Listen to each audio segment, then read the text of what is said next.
अस्सलाम वालेकुम dear students, उम्मीद करती हूँ कि आप सब खैरियत से होंगे। आज हम करने जा रहे हैं chapter number 4 pollutants and their effects on environment का इंट्रोडक्शन। तो सबसे पहले आपको पता होना चाहिए कि इस चैप्टर का मतलब क्या है।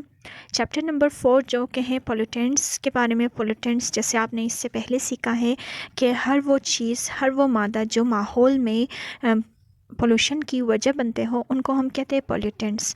तो इस चैप्टर में हम सीखेंगे आलूदा कार के बारे में, जिनको हमने कहा पॉल्यूटेंट्स, और इसके अलावा आप सीखेंगे उनके असरात के बारे में कि माहौल पर पॉल्यूटेंट्स के क्या क्या असरात हैं।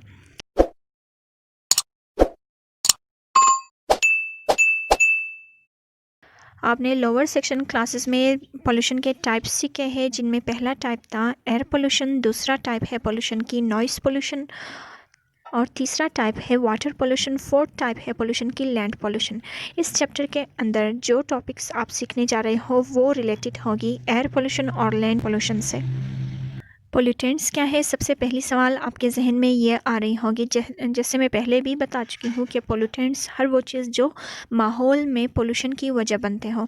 अब उन चीज़ों में क्या आ सकती हैं, मिसाल के तौर पर उनमें आ सकते हैं टॉक्सिक गैसेस जो कारखानों से, गाड़ियों से और दूसरी चीज़ों से खारिज होती रहती है। जैसे कुछ मशीनें जो हम घर में इस्तेमाल कर रहे होते, जैसे हमारा रेफ्रिजरेटर हो गया, हमारी बॉडी स्प्रे हो गई, ये सारी चीज़ें जो हैं एयर पोल्यूशन की वजह बनती है। इसके अलावा कुछ ऐसी चीज़ें भी हैं जिनको हम ज़मीन पर फेंकते हैं जो लैंड पोल्यूशन, वाटर पोल्यूशन की वजह बनते हैं, यानी गार्बेजेस, कचरा जो हम कर रहे होते हैं। तो ये सारी चीज़ें जो पोल्यूशन की वजह बनते हैं, पोल्यूशन पैदा करते हैं, इनको हम इकट्ठे कहते हैं पॉल्यूटेंट्स। इस चैप्टर में आप सीखेंगे कि पोल्यूटेंट्स के खसूसियात और उनके नुकसानात। इसके अलावा हम सीखेंगे सस्पेंडेड पार्टिकुलर मैटर के बारे में। सस्पेंडेड पार्टिकुलर मैटर क्या है, हर वो चीज़ जो माहौल में अटके रहें, जो एयर पोल्यूशन की वजह बने, वो ज़रात जो हमारे सांस के लिए, बाकी जानदारों के सेहत के लिए नुकसानदह साबित हो, उन जहरीले मादों को हम कहेंगे सस्पेंडेड पार्टिकुलर मैटर। और इन मैटर में कुछ गैसेस आ जाते हैं जिनके ज़रात माहौल में रह जाते हैं, जिनमें पहला आ जाता है कार्बन मोनोऑक्साइड, दूसरा है sulphur dioxide, oxides of nitrogen, chlorofluorocarbons, और ग्राउंड लेवल ओजोन और लीड पार्टिकल्स। ये सारे जो है सस्पेंडेड पार्टिकुलर मैटर की एग्जांपल्स हैं।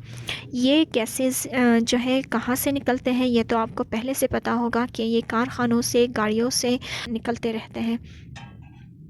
इस चैप्टर में आप ये भी सीखेंगे कि पोल्यूशन का ग्रीन हाउसेस पर क्या असरात होते हैं, यानी जो हम जहाँ नर्सरीज़ बनाते हैं वहाँ पर क्या असरात है पोल्यूशन का। इसके अलावा हम सीखेंगे पोल्यूशन का ओजोन लेयर पर क्या असरात होंगे, ग्लोबल वार्मिंग यानी ज़मीन की ओवरऑल टेम्परेचर में किस तरह से इजाफा हो जाता है पोल्यूशन की वजह से।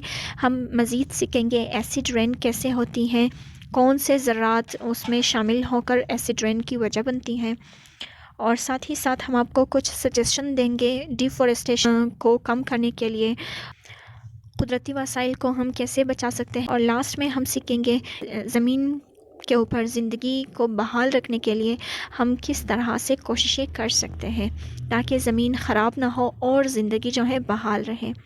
तो ये सब होगी इस चैप्टर के अंदर टॉपिक्स। और इसके अलावा जो हमारा नेक्स्ट वीडियो होगा वो होगा इस चैप्टर के सबसे पहले टॉपिक के बारे में, जो है कार्बन मोनोऑक्साइड। तब तक के लिए अपना ख्याल रखिएगा, मिलते हैं नेक्स्ट वीडियो में। दुआओं में याद रखिएगा अपना और अपने प्यारों का ख्याल रखिए। अल्लाह हाफिज़।